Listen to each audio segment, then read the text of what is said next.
Coming up in this week's Torah Pearls. So are you telling me that we have two different tents of meeting, one for slaughter and one a place to meet God? Chapter 29 is an absolute bloodfest, but is it divinely instructed? Is the Urim and the Thummim some sort of ancient tool for divination? Why does Jehovah require a pleasing odor?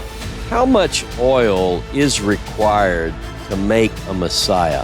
For what reason are Aaron and his sons chosen as priests? All right, Jono, let's jump in. Let's do it.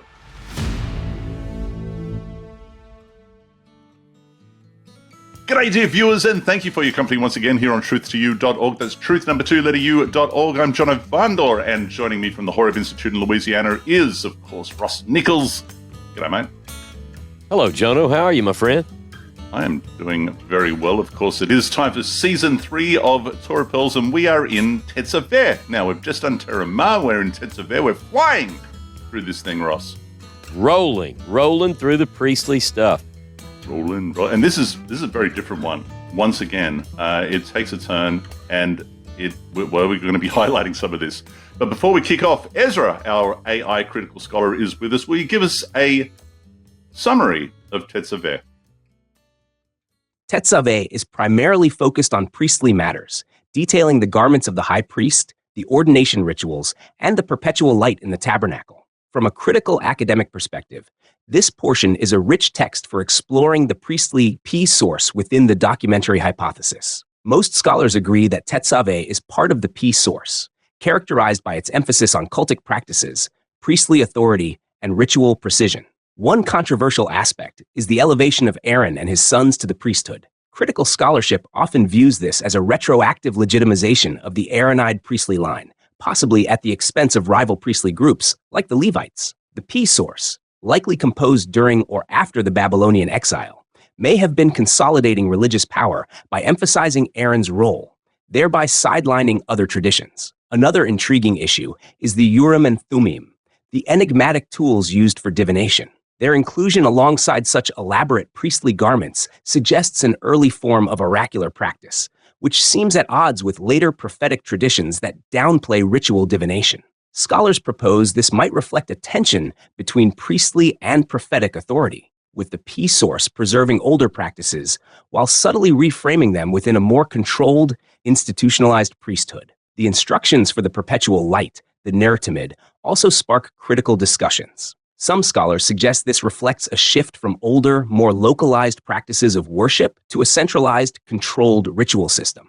The idea of an eternal light might symbolize the enduring presence of God, but it also represents the priestly class's role as the gatekeepers of divine access. Ultimately, Tetzaveh serves as a window into the complex power dynamics within ancient Israelite religion. By examining the text through a critical lens, we see not only religious ritual, but also the careful crafting of social and religious hierarchy. It's not just about what the priests wore or how they performed sacrifices. It's about who got to hold the keys to the sacred and why. Who's holding those keys, Jono? I was just about to say, I really like that, Ross, because institutionalized priesthood, the gatekeepers of divine access. I think Ezra really hit it on the head there. I think that's excellent, and we're going to be looking into that in some detail. Also, Yep. The eternal light, the perpetual light, Ross. We Ner talked about the menorah Tamid. last week in Terumah.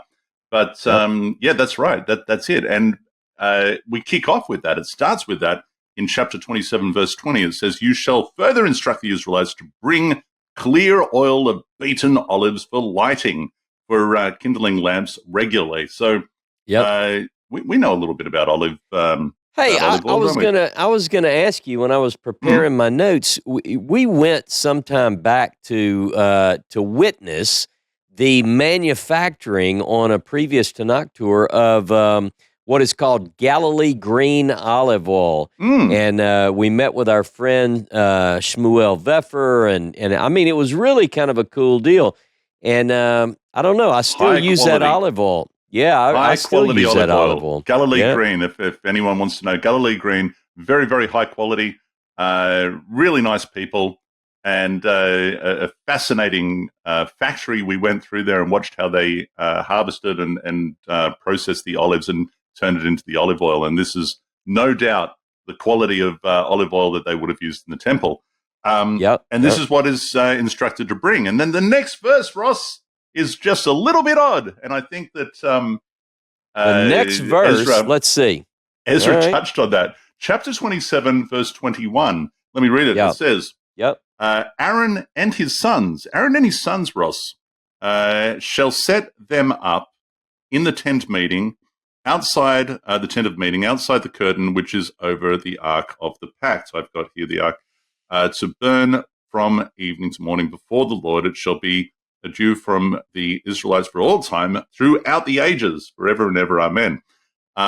Is what I just added to the end of that verse. But the interesting thing, or the controversial thing, Aaron and his sons, because we know from other verses that we're going to get to, one of them is in this Torah portion, chapter 30, verse 8, Leviticus chapter 24, verse 3, Numbers chapter 8, verse 2 to 3, all has Aaron being instructed to do this by himself. But here, we're told Aaron and his sons. Your thoughts?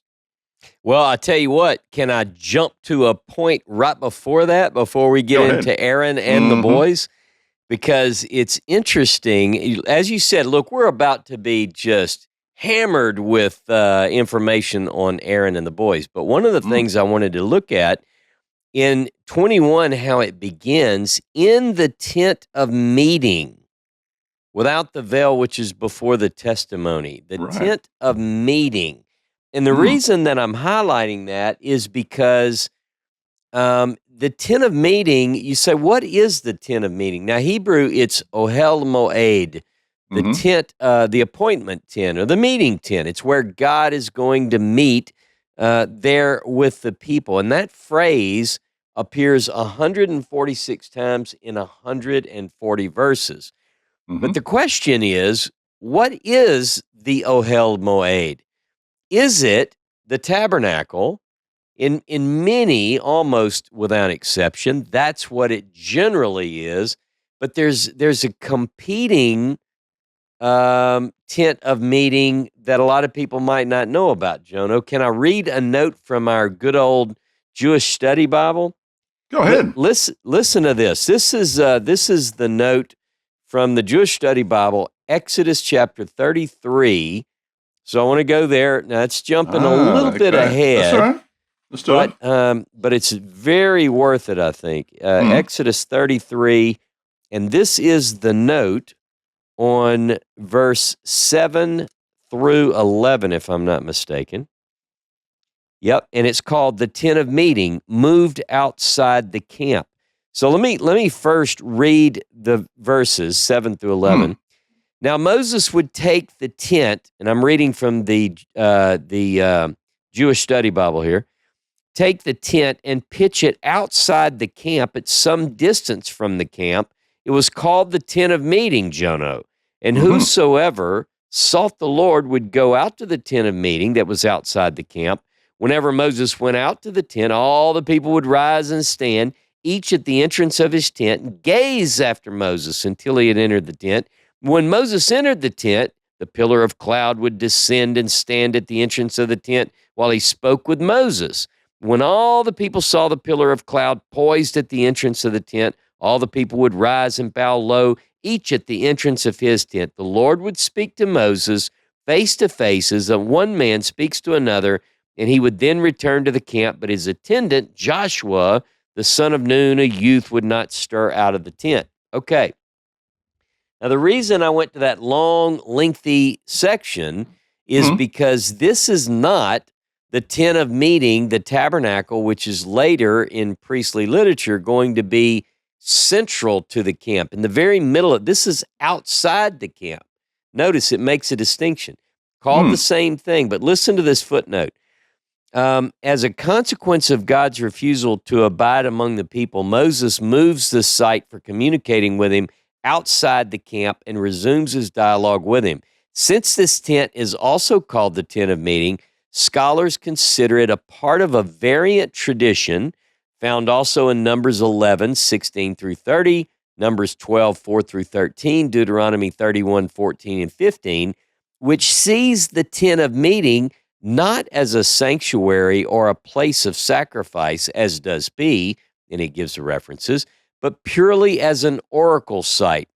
And then it goes on and it gives quite a bit more detail here. So those who have the Jewish Study Bible can read that lengthy note. But Page I tell you, 187. yeah, this tent of meeting, I wonder, Jono, if it wasn't replaced. In other words, this idea represents one tradition about a tent of meeting where God would communicate with Moses. Both seem to be priestly. And another, which is the sacrificial tent, which certainly comes in later, according to most scholars. You got any thoughts on that tent of meeting? I can't help but read on in this. Well, go ahead. I almost did, but Well, just further on, the statement that Moses would pitch the tent outside the camp supports the theory that this passage was not originally part of the present context. It indicates that Moses would regularly pitch the tent outside the camp, not inside the camp as P requires, and it gives some references there. So again, this is page 187. Everybody should have a copy of the Jewish Study Bible, because the study notes really are very, very good. But that is fascinating. So what is the answer to this, Ross? Are there two tents, or are there two locations? There or are there two authors? There are at least two tents, and that's what's so fascinating about this. And whenever we talk about looking at the sources and trying to study these matters out, you simply make two columns. This is what we encourage people who study these things to do. And you start writing down details. What we know of the other tent of the meeting, it's in the central part of the camp. All the tribes are camped around it and so forth. But this is very unique. And again, we have other references other than Exodus 33 outside the camp. So you got in the middle of the camp, outside the camp. Who is allowed in the tent of meeting, which is considered to be the priestly tabernacle? Would Joshua be allowed to stay in there all the time? That's what happens in this tent of meeting. So in other words, it seems to be a different tent, a totally different, or better yet, let me put it this way. It is a different tradition about the Ohel Moed, the tent of meeting, totally different. And therefore, a different author. That's right. That's right. Okay. All right. Good stuff. And then that is really fascinating. I'm glad that you highlighted that. And so then that does bring us to Aaron and his sons. So it's an interesting thing that chapter 27 ends with the instruction that Aaron and his sons are to be responsible for the lighting of the lamp within the tent and keep it lit for all time and so on and so forth. And then chapter 28, Ross, even though Aaron is instructed in other places in the Torah to do this by himself, but in chapter 28, verse 1, we're then given a reason why they are the chosen ones, or we're told, really, that they are about to be the chosen ones. And what we have in 28:1 is, you shall bring forward your brother Aaron, in case you forgot he's your brother, with his sons from among the Israelites to serve me as priests. And then it lists them off there. Priests, Ross. Priests. Now, I found this interesting, because this is actually the second time that we are introduced to the concept of Israelite priests. And the first time we highlighted at the time, and that was back in Exodus chapter 19, verses 21 to 24, and it actually excludes Aaron. So what that says is, and this is from the Torah tablet, and Jehovah said unto Moses, go down, charge the people, lest they break through unto Jehovah and gaze, and many of them perish. In other words, if they come and gaze at me, I'm going to kill them. And let the priests also that come near Jehovah sanctify themselves, lest Jehovah break forth on them as well. And Moses said to Jehovah, hang on a minute, wait, Jehovah, you said that the people cannot come up to Mount Sinai because you did charge us, saying to set bounds around the mountain and sanctify it. And then Jehovah seems to have considered what Moses said and concurs and says, okay, I did say that. All right, well, I'll tell you what, go back down and come back up with Aaron. All right, but let not like you said, to your point, Moses, don't let the priests or the people break through and come up to Jehovah, lest he, and here Jehovah is speaking about himself in the third person once again, lest he break forth upon them, which means he's going to kill them. So Right. the interesting thing about this, Ross, is that Moses is told that the priests who draw near to him, they have to be sanctified. But Sure. Moses reminds Jehovah, well, you said no one can come up. And Jehovah's like, yeah, okay, we'll just bring. Now, Richard Elliott Friedman attributes that phrase, just go back down and get Aaron and bring him up as the exception. Bring him is attributed to the redactor, and this is within the J source, is what we have here, and he finds that interesting. He has a note on that on page 152 if people want to go and look at that. So instead, come back up, not with the mysterious priests, but come back up with Aaron. Evidently, Aaron doesn't belong to that group. But here, in addition to those priests in chapter 19, Aaron and his sons are about to be initiated. So are they going to be initiated into this already existing group that Jay talks about? Is this a different priesthood? Like, we have Levites and then Kohanim? Is this what's about to happen here? We don't know, because that's the J source. This is the P source. But what's interesting, Ross, is that the Pentateuch, the Torah, has absolutely no explanation for appointing either of these groups. Your thoughts? Well, we certainly have different sources competing on when the revelation of the priesthood, and we've got these different kind of starting periods. This one is interesting because it's almost, I don't know if I know the way you described it. Is it this group is joining the previous group, or is it finally that all of the different texts are kind of culminating in this grand introduction of the priestly caste of Aaron and his sons? Now, you brought up something quite interesting that I know we're going to get into a lot more in detail when we get to the book of Deuteronomy, because there isn't an Aaronid priesthood so much, but it always says the Kohanim, the Levites, the Levitical priest. That's the phrase that's used. So it's almost like Deuteronomy doesn't even know about this group of the sons of Aaron. And I know that might kind of rock people back on their heels a little bit, but scholars have long noted the difference between the priesthood in these priestly texts and the priesthood in the book of Deuteronomy. So anyway, quite right. But now with Exodus beginning here in 28, my ASV says the priest office. They're going to minister unto God in the priest office. That's just the way the ASV puts it.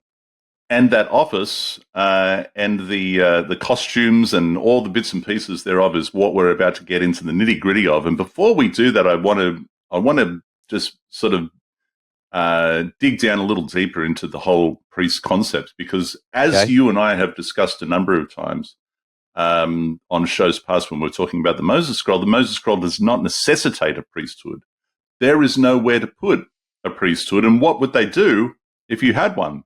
Because the Moses Scroll centers around the 10 words and the blessings and curses that are correlated thereof, that correspond to each of the words.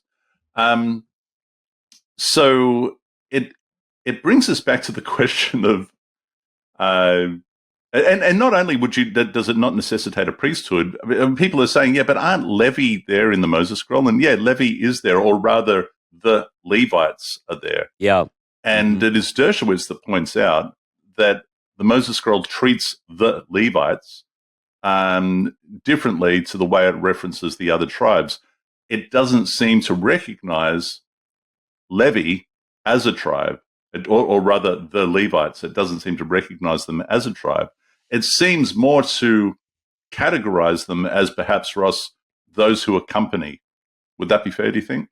Yeah, let me ask you, let me dig down on this a little bit, because you and I have had some wonderful engaging conversations offline about this subject. So, one of the things that's really interesting about these Levites, and I've brought it up several other times, we've talked about it, but you have 13 names in the Pentateuch, which are Egyptian in origin, and all 13 are Levites. These are people who belong to this group, the Levites.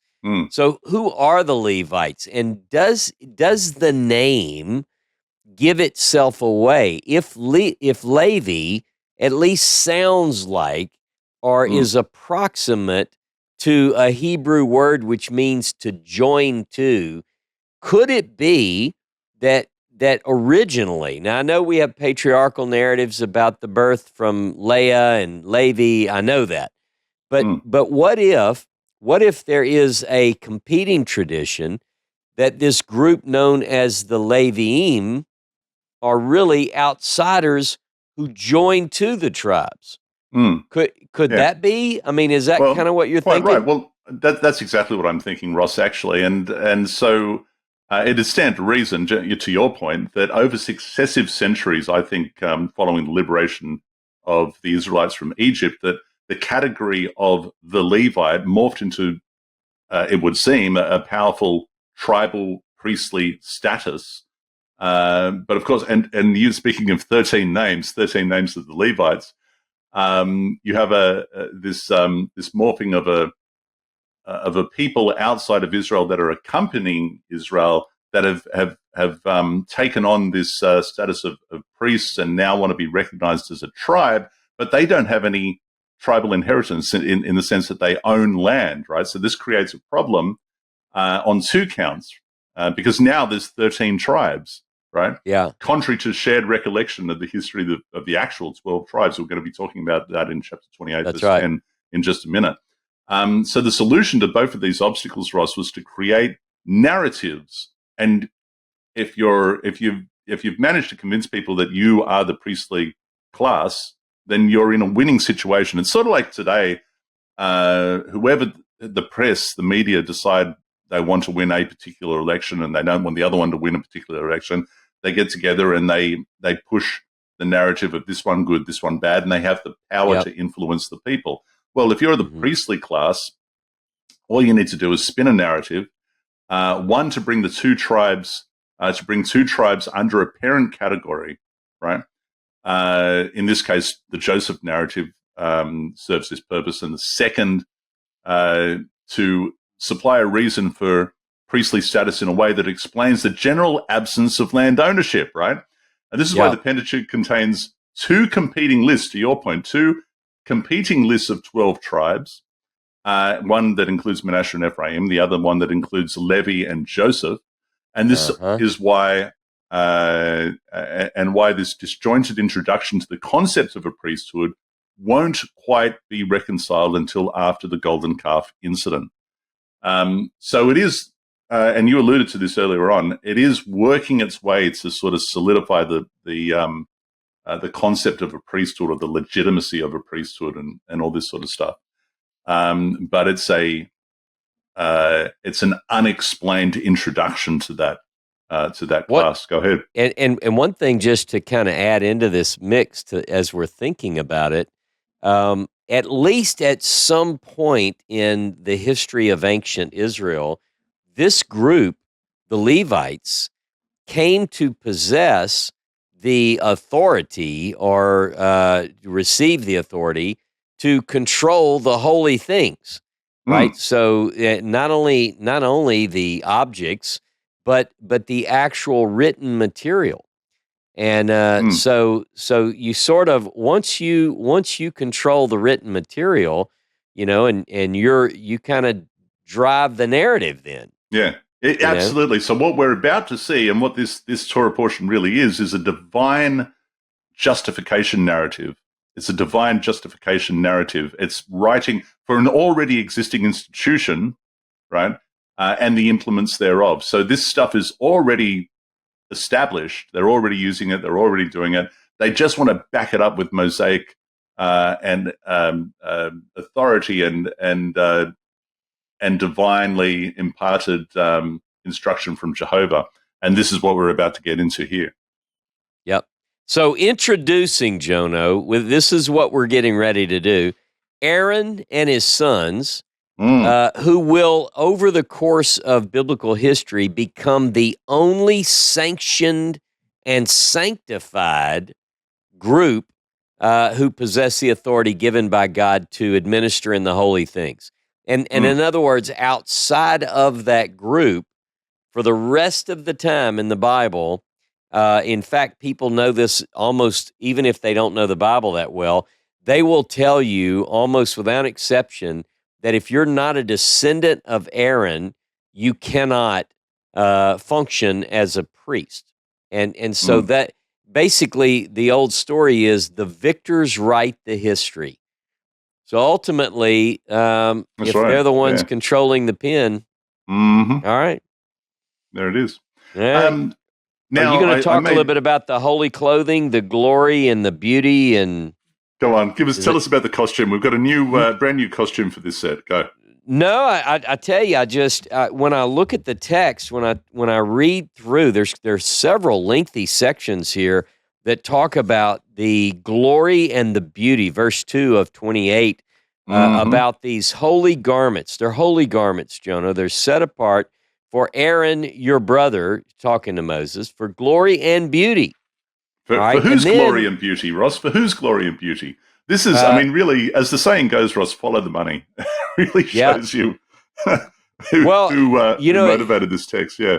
As you read through this, and of course, if you've seen any of the work by the Temple Institute in Jerusalem, you and I have been in there, and we've seen some of these, and you've seen the books and what they're making. These not only is this supposed to be glory and beauty, but they're made by spirit-filled artisans. So everything is made by people who are filled with the spirit of wisdom to craft such things. This isn't like you can't go to a local artisan there in Melbourne and get anything like this. Chances are, because they're not spirit-filled artisans. But the biblical account is that they are, right? Well, now you've just reminded me of something in the back of my mind, and maybe you can help me remember it fully. I'm trying to remember the word in Hebrew, but I think maybe it's in Deuteronomy. You shall not wear a garment made of two different materials, yarn and linen mixed together. Is it? Let's ask Ezra that. That's a good question for Ezra, because I think I know it. But let's ask Ezra. The Hebrew term for the mixing of different types of material in garments is shatnez. This term specifically refers to the prohibition against wearing fabrics made of wool and linen woven together, as outlined in Leviticus and Deuteronomy. From a critical perspective, scholars often see this law as part of the priestly source's broader agenda of maintaining boundaries and distinctions, whether between holy and common, pure and impure, or even between different types of textiles. The rationale might stem from an ancient worldview that valued maintaining cosmic and social order through separation. Interestingly, despite the prohibition, Tetzaveh instructs that the high priest's garments, particularly the ephod and the breastplate, are to be crafted with a blend of wool and linen. This exception highlights the unique status of the priestly class and suggests a deliberate differentiation between everyday Israelites and the sacred sphere of the priesthood. It's almost as if the priestly garments operate under a different set of rules, reinforcing the idea that holiness involves setting apart, even to the point of turning ordinary prohibitions into sacred prescriptions. Isn't that interesting? Rules for me, but not for thee. That is exactly. I'm really glad. No. It's the opposite. It's rules for thee, but not for me. No. Well, the priests get to wear it. They get to have the combination of linen and yarn, as we see here in verse. I know. I'm not to belabor the point, but you're not allowed to mix. So you have a rule that you can't. But they can mix it. They can. Yeah, isn't that interesting? Yeah. It is interesting, isn't it? It's like some of this stuff. This is all the really, really top end stuff. Like they get all the really, really good, but you can't. Well, can you imagine? First of all, can you imagine like how this would stand out, this beauty and glory garment in the desert, in the stark environment of the desert, where you're wearing clothing that It's pretty schmick. it's like a burlap bag, and you see this the group, the Aaronites, coming up. So yeah, there you man, yeah. Hey, so we've got all sorts of things. We've got a breastplate, an ephod, a robe, a coat of checker work, a mitre, a girdle. Don't know what a girdle. That's something I thought of as something different. I don't know that I. Yeah. And we have holy underwear. Yeah. Holy undies. Got to have those. Always reminds me of Mormons, that one, because I know holy Mormons underwear. They have holy underwear. Which See, is, I don't know. I don't know any Mormons that well to know what kind of underwear they wear. Well, I don't know that all the Mormons, but the ones that are really, fundamentalist Mormons, they do wear their holy underwear all the time because it protects them. You see, from what? From certain attacks from the devil. Look, if you're a Mormon watching this, fill us in, put it in the comments. Love to read that. But they do. They have some really cool magic underwear, and here we have magic underwear here. Now, a lot of these things that they have to wear, and you just mentioned a couple of them: the ephod, the breastplate, and then we get into the Urim and the Thummim. I have questions about these things, and I wonder, and I think Ezra alluded to this at the beginning in the summary at the beginning of the show. Are these four in particular items of divination? And we did touch on that again when we were talking about Joseph's magic cup, right? His divination. It actually says a divination cup, and everyone goes, "Oh no, Joseph can't have a divination. He's just pretending." But I think he probably did. And here, I think we have items of divination as well. We can talk about that. The other thing that I want to talk about within this list is verse 9 and 10, which says, "Then take two." Lazuli stones. Is that what you've got in the Torah tablet? Okay. I have two onyx stones. Oh, okay. So lazuli and what onyx. What translation are you reading? You must be reading the JPS. The JPS. I have no idea Yeah. They don't even try. They don't even try to read what the Hebrew says. Yeah. Well, you think they just made that one up entirely? I've never heard of lazuli. I don't know what that is. Maybe maybe they're the same stones, different language. Who knows? But what is it? What does it say in the Hebrew? Now that we're talking about that, Ross, come on, open up the Hebrew and tell me what that word is. Let's see. Let me look at. All right, what verse? Looking, what verse are we looking at? This is chapter 28, verse 9, and take two of these stones, whatever they are, and engrave on them the names of the sons of Israel. Oh, it's shocham, which is translated onyx. Yep. That's neither of those, though. Okay. All right. Well, why don't they just say that to begin with? That's what I'm... Okay. Anyway, verse 10. Six names on one stone and the names of the remaining six on the other stone in the order of their birth. Interesting. Uh-oh. So the question becomes, and you know what I would love? I would dearly, dearly love to know if this division is the same division that we later see in Deuteronomy when the 12 tribes are divided on Mount Gerizim and Mount Ebal, right? Because in Deuteronomy, what we have is one list of 12, the list of 12 that includes Joseph and Joseph and Levi. But in the Moses scroll, we have the list that includes Ephraim and Manasseh, right? And they are divided in a very, very specific way, and I've written about that.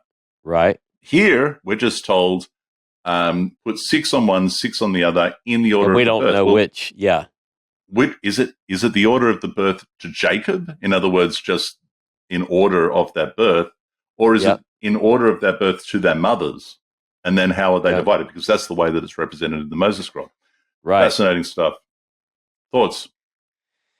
Well, so that's interesting that we don't know. You would think there's so many of these priestly texts which are very detailed. So you would almost expect this to be in a peace source for it to say, and on the left-hand shoulder it said Reuben, Simeon, and listed them out, and then on the right-hand side, I would have appreciated that. That would have been so much better. It would have been, the clarity would have been there. The clarity But would have been there. alas, But specifically 12.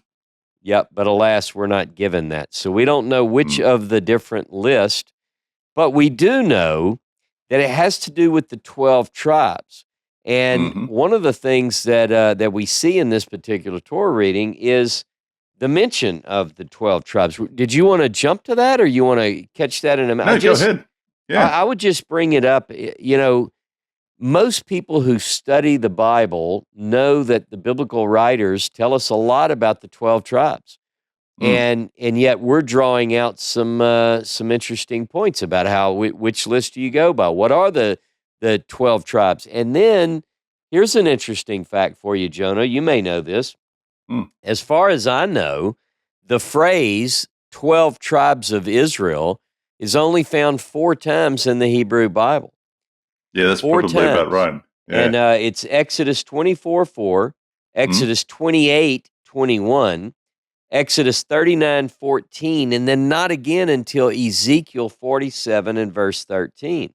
And the question, it at least makes you think, does that come in later, like the time of Ezekiel, and then it's put back into the text?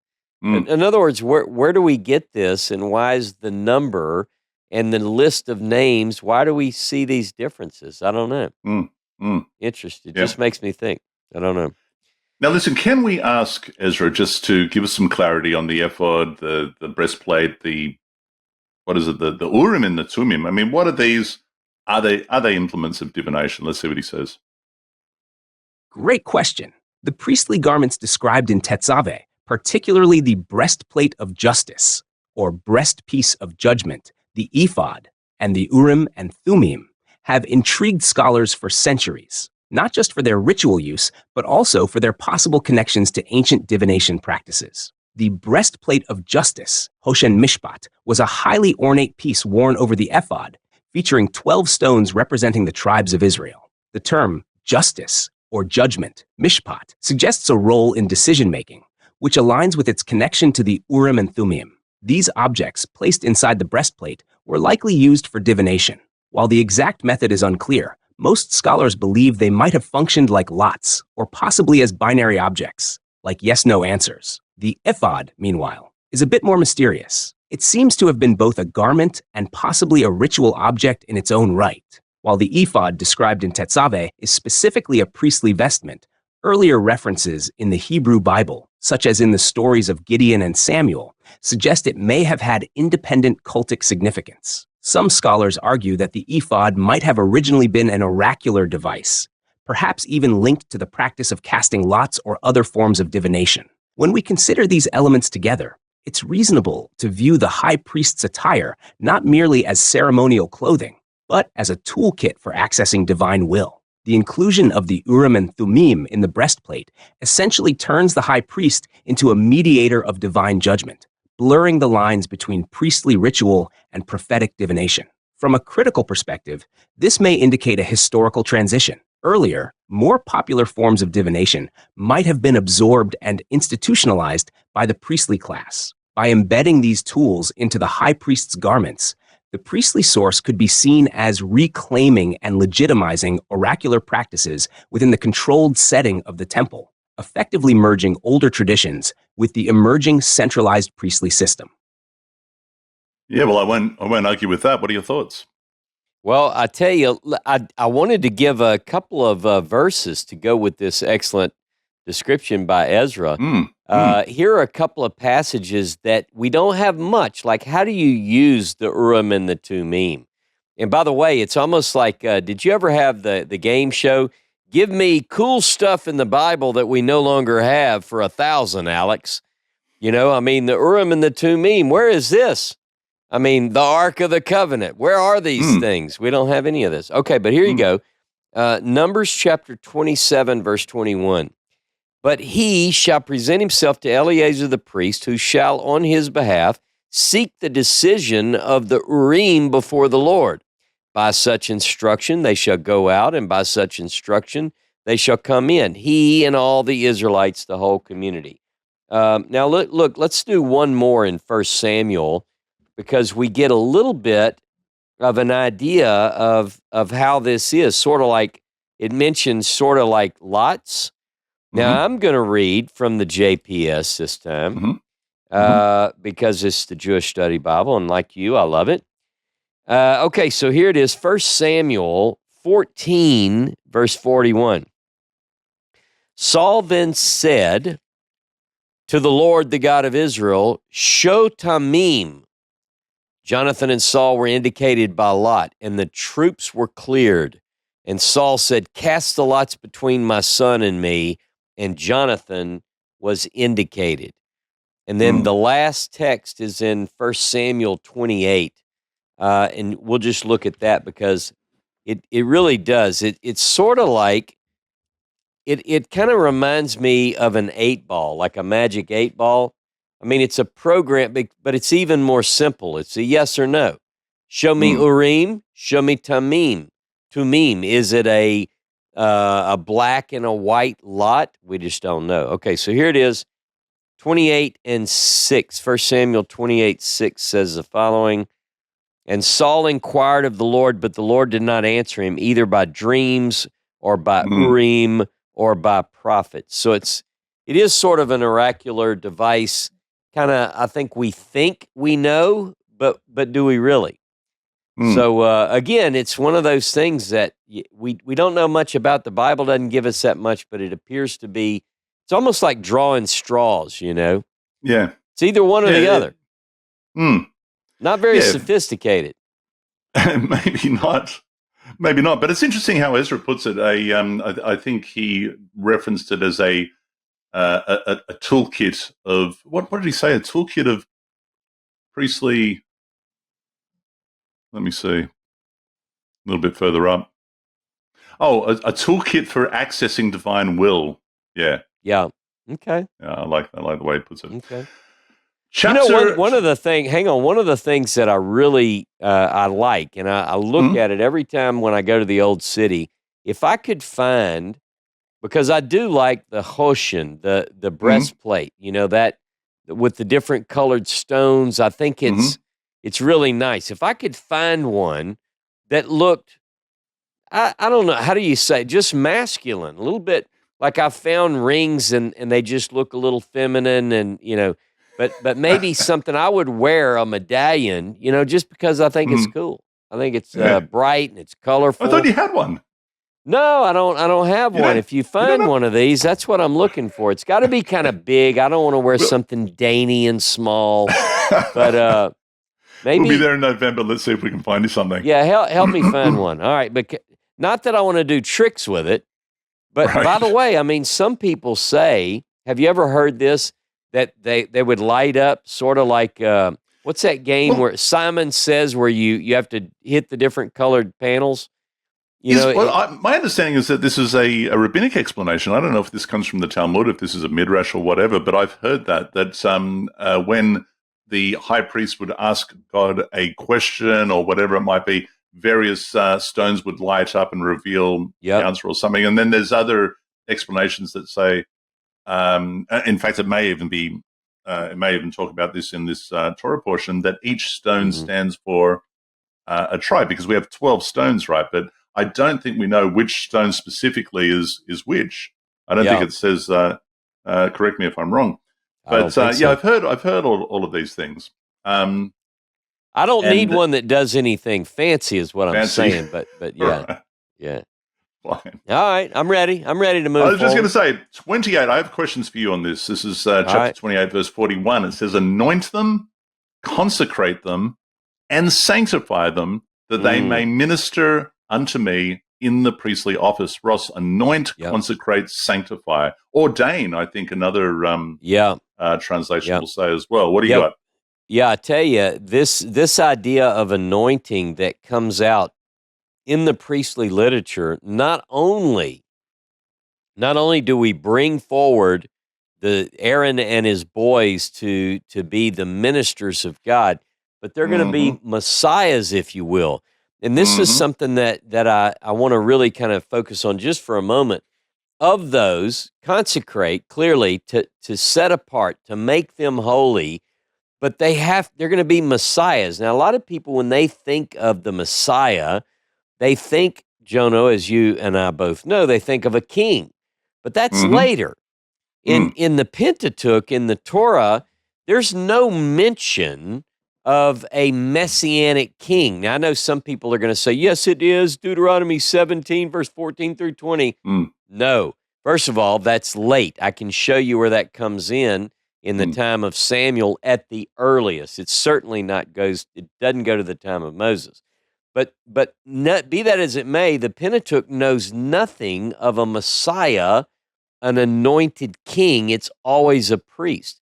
And and by the way, because it's priestly literature, it's always Aaron and the boys. So this means literally to smear or rub with oil. And we see in this text, and then we see later, which we can look at in a moment in Exodus 29, verse 7, you shall take the anointing oil, let's go ahead and look at it, and pour it on his head and anoint him. Now, this interestingly enough, we find Psalm 133 talks about the anointing of Aaron and how that is comparable to the dew that runs down Hermon. It just flowed down. So it wasn't just like a little dab of dew. You pour this and it runs down his beard. Yeah, I've never understood his shirt. Look, I am a big fan of olive oil. I really do like olive oil. But having it poured all over me, particularly if I'm wearing all this fine linen and woven materials and all this sort of stuff, and particularly if I'm in the desert where there's a lot of sand, the combination of all of that doesn't appeal to me. But go ahead. Doesn't sit very well. No, I think it's. But this is the particularly on a windy day, Ross. Ooh, yeah. This is the making of a Messiah, though. That's what this is right here. It is. And, a lot of times, I think this is one of the most misunderstood ideas in all of the Bible, and certainly in the study of ancient Israel and in eschatology. I hear people all the time say, well, the Jewish concept of the Messiah. Yeah. Well, read the Jewish concept of the Messiah.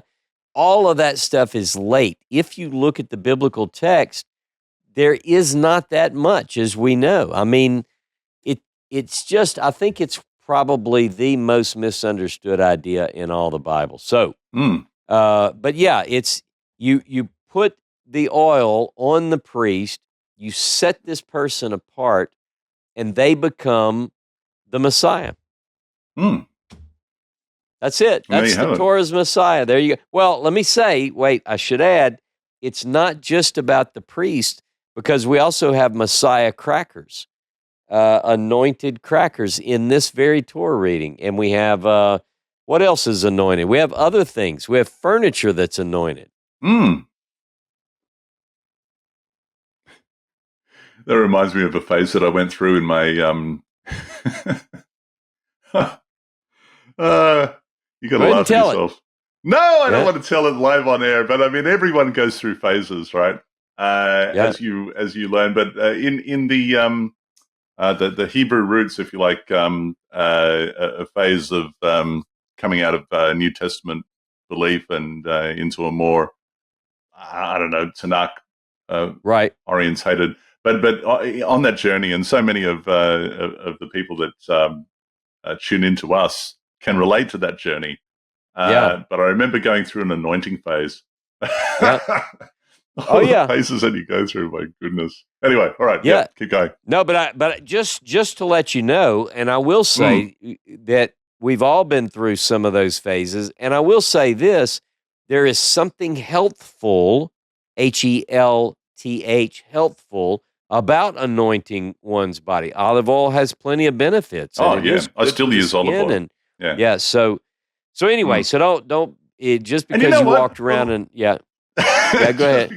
Well, I'll tell you another thing because it pertains to this, and just on what we were talking about earlier. I don't hold to this anymore, but I still prefer wearing natural fibers. I've always worn definitely. Now 100% natural fibers, whether it's linen or cotton or wool or whatever it might be. I've just, after doing it, you just can't go back, right? I can't. I don't like these plasticky materials or Look, there whatever are that come out studies, today. Jono. There are studies about how. Now, I haven't put a lot into these studies, but I know people who have, and they swear that there is something about not mixing style, not mixing different blends of fabric, and you should wear linen and or 100% cotton. And so much I believe that this is important that when people go to the HorebInstitute.com, if they buy shirts or whatever, we make sure that they're 100% cotton for most of the things that we put on there. So I think that there's something to that. Yeah. I'll throw something else into the mix while we're talking about it, and that is that if ever, God forbid, you are caught in a situation where there's fire that you have to escape from, if you're wearing 100% cotton or silk or not silk, well, probably silk as well. I don't know. I have to double check that. But linen, linen and certainly wool, it is flame retardant, whereas so many of the plasticky sort of materials that acrylics and so on and so forth will just melt to your skin. But God forbid you're ever in a situation like that. But there's something to be said for 100% materials, and I just can't go back. Having gone through that phase as well, I still stick to that. Anyway, yep. All right, let's go. I'm going to look. I'm going to look at 2841 just to see. You says. Put these on your brother Aaron and on his sons as well. Anoint them and ordain them and consecrate them to serve me as priests. Yeah, anoint them. Obviously, that is the mashak. That's the verb mashak from which we get Mashiach. It means to rub or smear. And then you've got, and fill, you shall fill their hand. That's what's translated ordained. Yes. Yeah. Now wait, just stop there, because that's interesting. Because that is what it says more literally, and you shall fill their hand. What do you think that means? With olive oil or with what? Well, I tell you, it is. It's one of those things we really don't know. We do get variations on this phrase. One is in Exodus 21:10, and listen to this: the priest who is exalted above his fellows, on whose head the anointing oil has been poured, and who has been ordained, there we go, whose hand has been filled to wear the vestments, and shall not bare his head or rend his vestments. There are other texts as well. But the idea that most people that I've seen has to do with to fill the hand with the objects that they're going to be using in the sacerdotal worship. Some have suggested sacrificial pieces. I don't know that I don't think it has to be that, but I think your hand, even now, if we say if your hands are full, it's tied to a task. It's the idea of to fill the hands, to assign the task associated with the priesthood, I think is all that really means. But anyway, so you're to be set apart, given the task at hand, and then finally to be anointed. The thing that it reminds me of, Ross, and I don't really, I mean, you tell me if this is very speculative, I guess is what I'm saying. But what it does remind me of, though, is the Shema, right? They shall be as signs between your eyes, or bound around your hand, as if it's giving you something to do. This is something for you to do. This is. I like that. Maybe I don't know, but it is interesting. It's an interesting way. So to ordain. Yeah. Very important. They are very exalted, Ross. That's right. That's right. Right. Yep. And they know it. The priests know it. They know it. Yeah. Now, look, that's what chapter 28 is all about.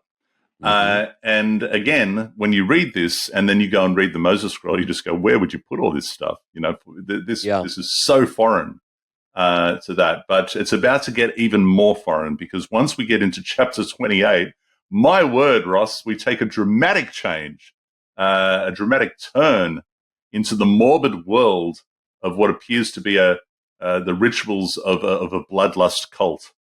Now, it's pretty harsh. All right. That's but very harsh. Yeah. But let me say it even harsher than that. All right. The God Elohim in the Moses scroll is an exceptionally different, markedly different God to Jehovah in chapter 29 of Exodus. And there's just no doubt about it. This is what you shall do, Ross, to them, consecrating them to serve me as priests. Take a young bull of the herd of 2 rams without blemish, also unleavened bread and unleavened cakes with oil mixed in and unleavened white. There's those Messiah. Those Messiah crackers. And place in one basket and present them, the bull and the 2 rams. Lead Aaron and his sons up to the entrance of the tent of meeting and wash them there in water. Then take the vestments and clothe Aaron with all the fine and good stuff and the ephod and the breastplate and all of these ones, the headdress and all that. So you got to put all this stuff on them. Yeah. And then you shall ordain, I suppose, fill their hand. This is verse 9, Aaron and his sons. Lead the bulls up to the front of the tent of meeting and let Aaron and his sons lay their hands upon the head of the bull, slaughter the bull before the Lord at the entrance of the tent of meeting, and take some of the bull's blood and pour it on the horns of the altar with your finger. Put it on the horns of the altar with your finger, and then pour out the rest of the blood on the base of the altar. Now, when people hear this, they don't really stop and imagine doing this in real life. Like imagine scooping, and there's a lot of blood comes out of a bull, believe me. Oh, man. And I speak as one who has slaughtered, farmyard animals. Take all the fat, Ross, that covers the entrails and the what is this? Protuberance? There's an interesting word. Yeah. Protuberance on the liver and the 2 kidneys. What do you got? Yeah. Well, this is just a different reading. The caul upon the liver, Caul, the caul upon the liver. Okay. The 2 kidneys and the fat on them, turn them into smoke upon the altar. All right. Got to burn that stuff. And the rest of the flesh of the bull, its hide, its skin, right, and its dung, we're even dealing with its dung, shall be put out onto the fire outside the camp. It is a sin offering. Yeah. All right. Before I continue, anything that you want to interject? Anything? Nothing at all. No. Going to keep going. Next, take 1 ram and let Aaron and his sons lay their hands upon the ram's head, slaughter that lamb and take its blood and dash it. I've got dash against all sides of the altar. Like we are absolutely having a blood fest here, Ross. Cut up the ram into sections and wash its entrails and its legs and put them with its quarters and its head, turn all the ram into smoke upon the altar. It's burnt offering. It is a burnt offering to the Lord, a pleasing odor, an offering made by fire. Let me stop there. Okay. Here, I think, is the first place that we see, at least the first place in a long time, where it says this is a pleasing odor to the Lord. We first talked about this when we were in Bereshit, which seems like years ago now, Ross. Yeah. I know. Genesis chapter 8, verse 21, elaborates a little bit on this pleasing odor. It says, and Noah built an altar to Jehovah and took of every clean beast and of every clean bird and offered burnt offerings on the altar, and Jehovah smelled the sweet savor. And Jehovah said in his heart, or I think it says Jehovah said to his heart, I will not again curse the ground any more for man's sake, for that the imagination of man's heart is evil from his youth. Neither will I again smite any more every living thing that I have done. And what we learn from this passage is that the smell of barbecued clean animals pacifies or appeases Jehovah. Yeah. And this is the purpose of an altar and burnt sacrifices. And the phrase then appears for the first time here after that 3 times in Exodus. All of those 3 times it appears in this chapter, in chapter 29. I just did a search. Go ahead. Well, while you're looking at it, concur with me. Is it 17 times in Leviticus? I just have a total of 42 times in 42 that's right. verses. 17 times in Leviticus, 18 times in Numbers, 4 times in Ezekiel. interestingly, but it appears heavily in the priestly material. What are your thoughts? Well, it certainly creates an image of a deity who requires or certainly enjoys this sacrificial approach. In fact, Mm-hmm. some of the sacrifices are even associated with drawing near, the idea of connecting God with the human subjects through this priestly literature. In Mm. fact, in and if you get into, we're going to certainly see this when we get to Leviticus and so forth, but we're already beginning to see it, that when it comes to drawing near to God and moving one into the presence of God, the priestly writers have only one way to do that, and that Mm. is through this ritual slaughter that's presented in the priestly And there's text. a lot And of there's a blood all lot over the of it. shop. There's a Yeah. lot Now of it. listen. Now I have to And talk about this because they're wearing white garments too. There are yeah. legends that say that they were so good at their job that when they would kill these bulls and stuff, they didn't no one ever got a drop of blood on their garments, and there were no flies on the Temple Mount. Have you heard Oh my these things? word. And the smoke went straight up because of the Yeah. sweet smell. I can absolutely Anyway, promise you that when you're splashing blood around like that, you're going to get some on you. yeah, The forensic department is going to track you down eventually. All right, yeah, now that's listen. right. Yeah. It continues. Then take the other ram. Let Aaron and his sons lay their hands on that and upon the ram's head. Slaughter that ram and take some of its blood. Are you ready? Mm. And this makes I really roll my eyes with this. We'll talk about this now. Take some of its blood, Ross, and put it on the ridge of Aaron's right ear, and Okay. on the ridges of his son's right ear, and also on the thumbs of the right hands, and on the big toe of their right feet, and dash Mhm. the rest of the blood against every side of the altar and all around. Take some of the blood that is on the altar and take some of the anointing oil and spray and do this and that and splash blood all over the place. Right now, how many times have I rolled my eyes, and you probably have too, that's what could have been an incredibly horrific assassination of President Trump. Thank God it was only an attempted assassination, but it did clip him in the ear. And Oh, yeah, I know. and so many people have said, "Oh, look, Trump is the Messiah because he's got blood in his ear, this and that." And I'm like, oh my word. Okay, I'm not going to get too worked up about it, but what are your thoughts? You've seen that as well, surely. I have certainly seen that, and I think that it's part and parcel when people take a single point of the Bible and make more out of it than what is intended by the text. Now, this Mm. particular this is not the only place, is it, where this particular singling out of the tip of the ear, the tip of the right ear, the tip of the thumb, and the great toe.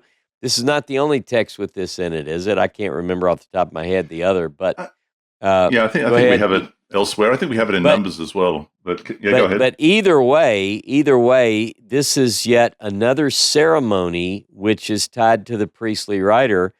And do we see this anywhere else in the Bible? I mean, I Yeah, don't think off the so. top of my head, I'm not 100% sure. So if anyone else knows those references, if there are passages that go with this, put it in the comments. We'd love to double check that.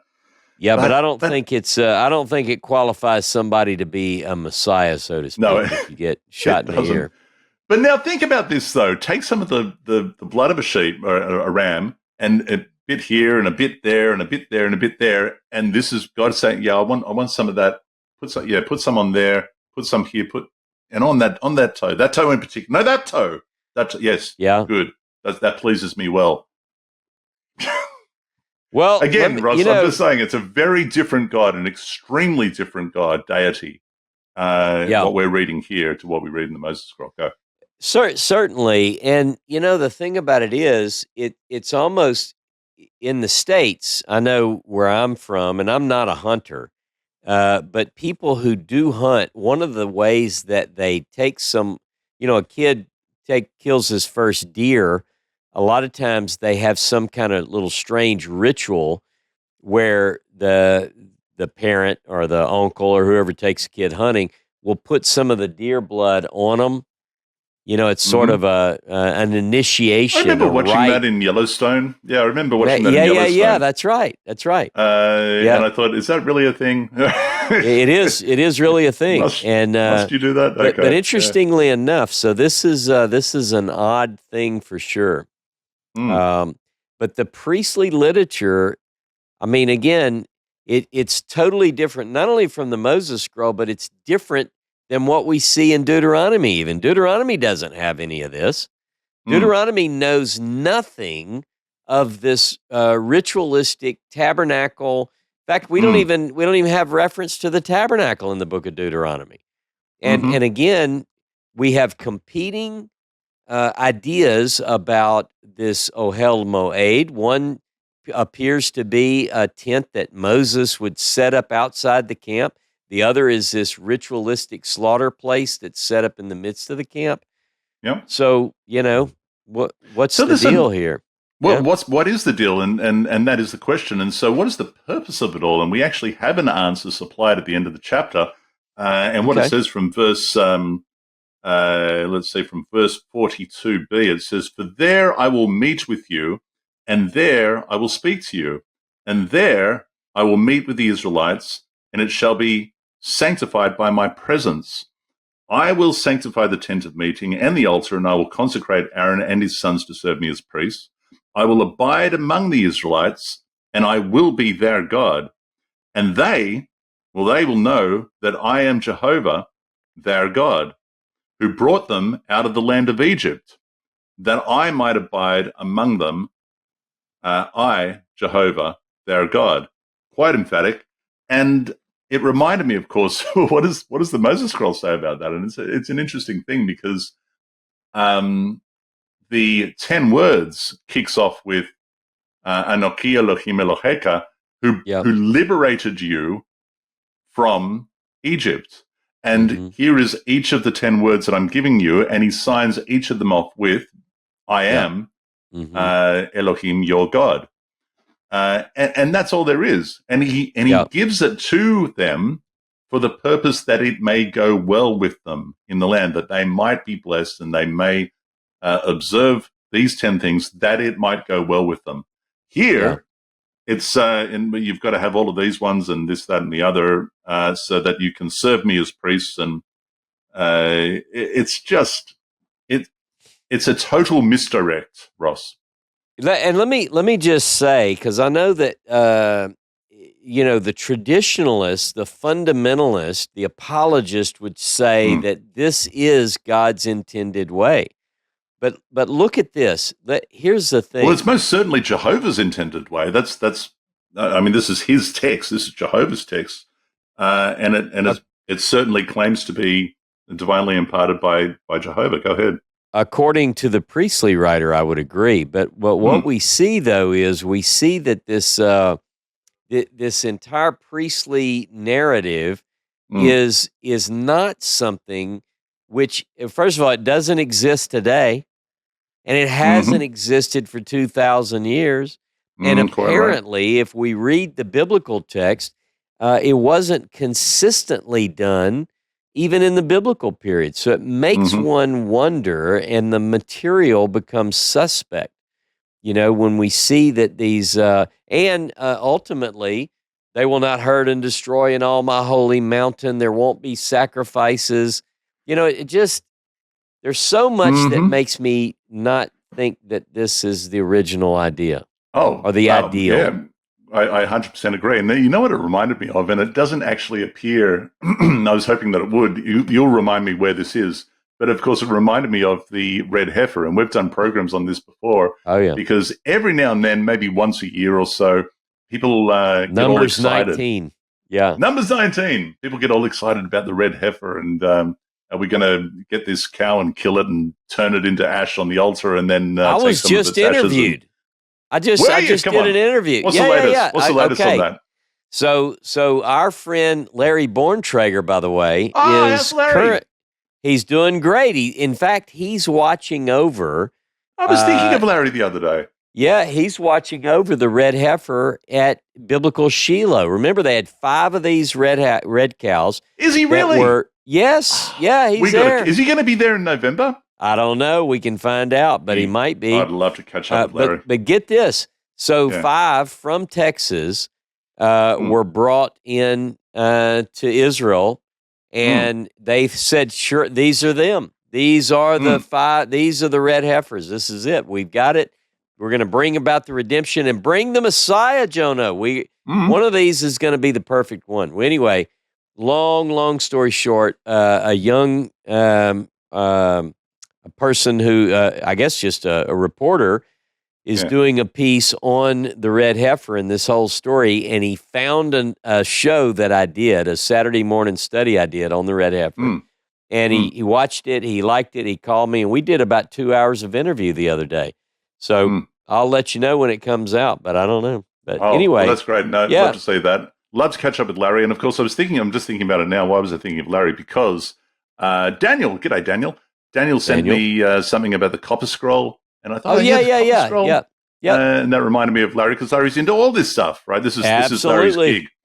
So it'd be great to catch up with him if we will be going to Shiloh in November. So if he's still there, that'd just be grand. That would be great. Yeah. I was going to say maybe we can go and touch one of these red heifers, but that would, of course, disqualify it. Holy cow. Yeah, holy cows. No, I think you could touch. You just can't, you got to be careful. I don't think you can touch it. What? I'm not sure that you can. Or you certainly can't lean against it. I don't know. There's a bunch of rules. Well, anyway, I'm sure they'll have signs, and so when we get to Numbers 19, we're gonna dive into this. Listen, I think unless there's anything else that you want to pull out of the Torah portion, I think we're good. Man, I tell you what, this has been fun. I think it's great. Let's let Ezra take us on out. What do you think? Let's do it. All right, folks, that's going to do it for today's deep dive into Torah portion Tetzaveh. We've unraveled priestly garments, uncovered divination practices, and explored how ancient power dynamics might still echo in the text. Whether you're fascinated by the fine linen and blue, purple, and scarlet yarns, or you find yourself wondering just what those Urim and Thummim might have looked like, we hope today's discussion shed a little more light, just like that Ner Tamid, the eternal flame. As always, keep questioning, keep studying, and remember, when it comes to the Torah, there's always another layer beneath the surface. Join us next time on Torah Pearls, where we'll continue to peel back the texts with a critical eye and a curious heart. Shalom, and we'll see you soon.